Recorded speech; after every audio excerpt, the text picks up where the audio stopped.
Some breaking news. GBNews presenter Nigel Farage, who was famously debanked by the NatWest Group, has been accepted now by Lloyds banking group for personal and business accounts after having been rejected by 10 banks. Well, Nigel says he's pleased to see one high street lender isn't politically prejudiced.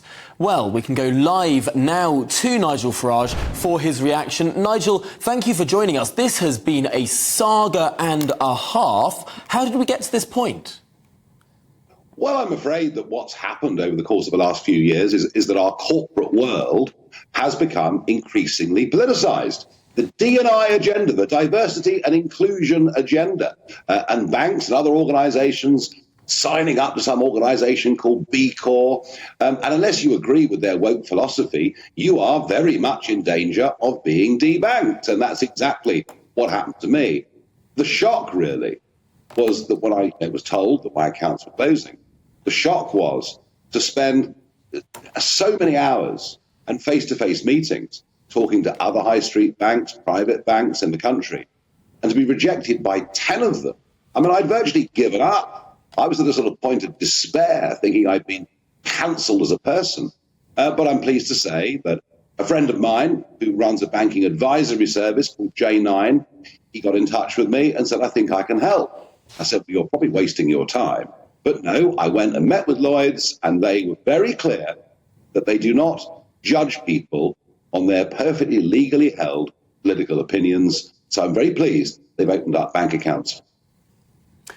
What's your message then to Lloyds Bank this morning, Nigel? As you say, a journey and a half, rejected by 10 banks here in the UK. You've finally been accepted by Lloyds. Well, my message to Lloyds, of course, is thank you. But there is a bigger and far more important message that's got to go to all of our viewers, all of our listeners, and it's this. I know it's aggro, I know it's time, I know it's a terrible bore, but I would recommend every single person in this country to have more than one bank account, especially if you're a business, because I'm one of 1 million people who've had their bank accounts closed over the course of the last 4 years. You may be sitting at home thinking this can't happen to you, but it can. So please get other bank accounts. Now, Nigel, of course, you are an influential figure. You're a national voice. You brought this issue to the fore and even elicited responses from the government and the dethronement of the chair of the NatWest Group. But it is, of course, not so easy for some of those other million people to make a big splash, to make a big noise. Other than having multiple bank accounts, what should those million debanked people do? Is it your suggestion that there are some banks here that are better than others? Yes. I mean, if you've been completely debanked, there are fintech solutions. There are online challenger banks out there where you can receive and pay money. The problem is you can't go and borrow any money off them. They can't give you mortgages, and they can't pay you interest on positive balances, which now with rates at 5%, is a real consideration. So there are fintech solutions out there, but it's not the same as having a bank account. You know, most people get debanked because the banks are so tied up with a ridiculous set of money laundering regulations that it makes it uneconomic to keep many accounts open. So there are several things I'm looking for here, and I'm delighted that Andrew Griffith, the City Minister, that Jeremy Hunt, even Rishi Sunak spoke up strongly in my defence. But this isn't just about me. This is about people all over the country. And I think, number one, we absolutely have to have, in the 21st century, the right to a bank account. This isn't a normal private company you're dealing with. This is the same as getting water and electricity into your home. Without a bank account, living in the modern world is hard. And I would like to see some legislation passed to that effect. And the other thing, of course, is many people are being debanked, small businesses, because they take cash. They're selling a tub of welts for £4 or whatever it is, and they take cash.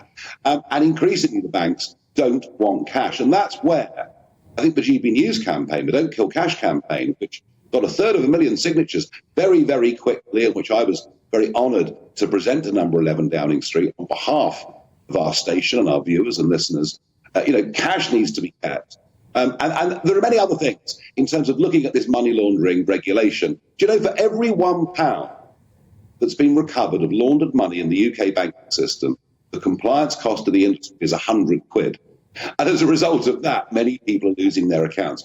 I'm thrilled with what the government have said.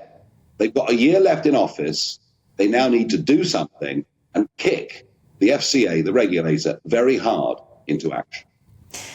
Nigel, looking back at this entire debanking row, where you have become a champion for the voiceless, many people weren't even aware that this could be the case, that someone could be debanked in a position such as yours. You have shone a light on something that many people weren't aware of. What have people been telling you in the streets about your fight, and where would you like to see it go next? Well, the commonest response I've had from people, both through my website and on the street, is, I don't normally agree with you, Mr. Farage, but in this case, I do. I've had an awful lot of that over the course of the last few months.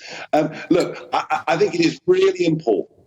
It's really important that we get changes to legislation in this country. And I would like to see this as an issue at the next election to challenge the Labour Party into also saying we need banking fairness for everybody. Politicians, leaders mouthing words is one thing, but we really do need some action. And actually, it was strange in a way, because when I sort of came out, as it were, as being debanked, it was amazing how many other high-profile people said the same. To admit to the country that you've been debanked is actually quite an embarrassing, humiliating thing to do. But now that I've done it, it's left other people free. So, please, if you have been debanked, speak out. I can help you.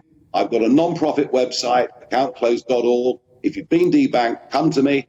And if we don't get the right action, we will consider a class legal action against the banking industry at some point in the not too distant future. Well, Nigel, thank you so much for bringing us that breaking news right here on GB News. This, of course, is an issue that goes beyond party divides. We've heard everyone from Nigel Farage to Gina Miller be affected by this scandal. And Nigel, I suppose congratulations for your part, at least, in this horrendous situation being brought to a close today. Thank you for speaking with us.